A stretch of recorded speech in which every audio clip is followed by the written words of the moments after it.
The City of Witches, Episode 16, Ghost Hunters, Chapter 3.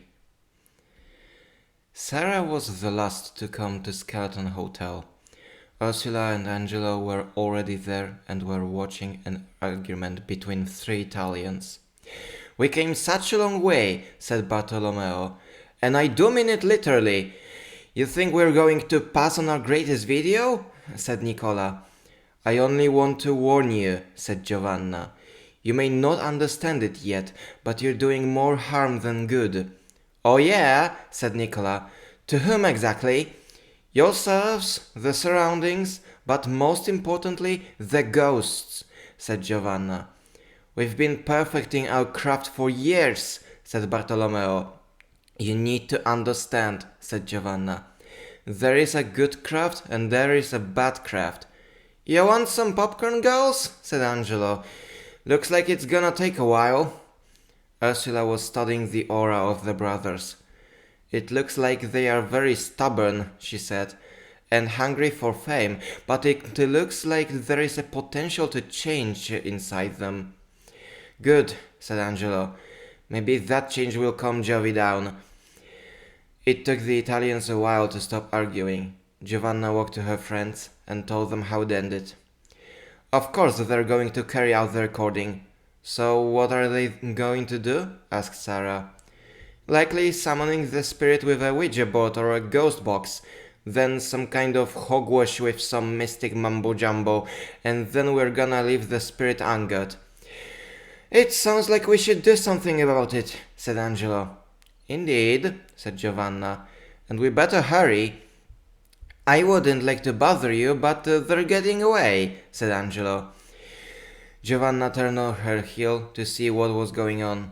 Indeed, the two influencers were walking away and entering the Skeleton Hotel, just as if their talk with Giovanna never happened. Although they seemed to chit-chat about something, maybe about what Giovanna told them. The brothers disappeared in the hotel. Giovanna turned to her friends. "Let's go after them," she said. "I want this city not to be haunted." Giovanna, Sarah, Ursula, and Angelo got to the Skeleton Hotel shortly after the Italian boys. Something unpleasant was in the air. The whole building smelled like decomposing concrete and risk of collapse. "What are they looking for exactly?" asked Sarah. "If I remember correctly," said Ursula, "there is a legend saying that one of the workers died while working on this building. They say that he was crushed by a falling pillar, and from that day onward his ghost haunts the building." "That's awful," said Sarah. "People have wild imagination," said Angelo. "Knowing your luck, it's not imagination at all," said Giovanna. The corridors seemed to morph into labyrinths. It was getting harder and harder to find one's way through the rooms of the Skeleton Hotel. And how could one be surprised? The building was abandoned, and it was highly unlikely that anybody would have a plan. Nobody should ever enter this building. After some time, Giovanna found a peculiar door. Something about it stood out. There was a strange sticker on the door. There was something written on the sticker, but it was not in any language she could read. Sarah looked at the sticker. "I think I've seen these symbols before," she said. She has seen them for sure, in the book from her parents. Ursula looked at the door. She knew what the sticker contained. "Those are spell runes," said Ursula. "I have heard they can be used to make talismans. Maybe it's one of them." "I guess this one is used to keep the doors closed," said Angelo. "And I guess they are inside." Giovanna touched the door, looking as if she wanted to check something. "It doesn't seem like they did a great job if that's the case," she said. She put her hand on the doorknob and pressed it. "Arrivederci," she said, as if to the sticker. The four went inside the room. Inside, they saw the two brothers.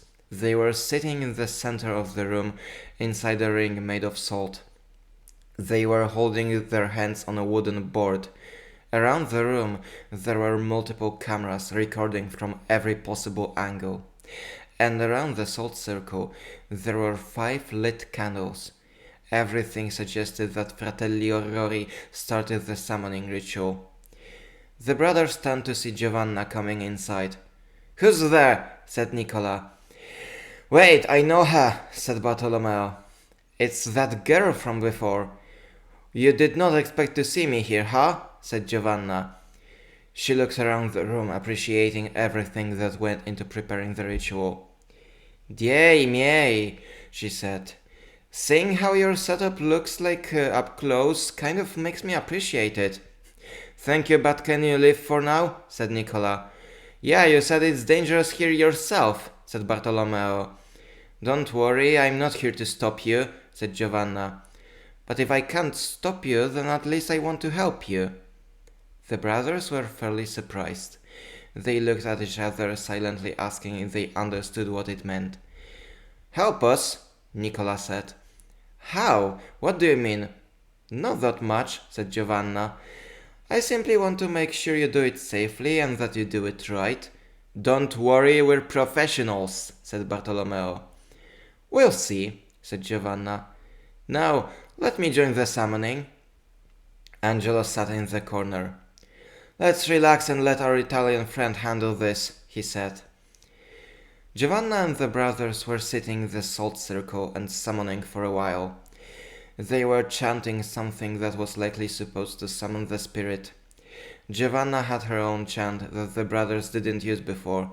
She insisted they use that charm, much to their irritation.